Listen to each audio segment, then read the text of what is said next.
মেয়েটা তো অসাম, এই মেয়েটাই লাগবে। তারা দুজন মেয়ের বাবা মার সাথে কথা বলুক। কথা বললে বলাই যায়, তবে তার জন্য না, আমার জন্য। তারা যেন ভাবি বলে ডাকে। ভাবি তো বলবো, কিন্তু তার সাথে মানাবে না। আমি হলে ঠিক আছে, জুটিটা ভালো মানাতো। তার ঘরে না বউ আছে, আমরা বেঁচে থাকতে তাকে কোনোদিন পরকিয়া করতে দিব না। পরিস্থিতিটা দেখা যাচ্ছে, তারা মনে হয় দুনিয়ার বুকে আর বেশি দিন বাঁচবে না। গাছে কাটার গুপে তেল, ফলে বলে কৌশলে তাদের দুজনকে চক্করে ফেলে মেয়েটাকে আমি পটিয়ে নিব। ঘটানো তো পরের বিষয়, মেয়েটা কার ভাগ্যে আছে সেটা আগে দেখা যাক। মেয়েটা তো আমার ভাগ্যে আছে, তাদেরকে আর কি করে বোঝাই? অত বুঝাবুঝির মধ্যে নাই, তিনজনের ভিতরে মারামারি হবে, যাই জিতবে মেয়েটা শুধু তার।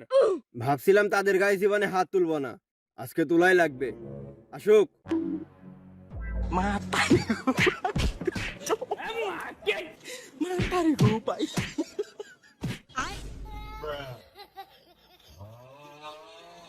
যার মাল সে খায়, এলাকার পোলাপান হুদাই মারামারি।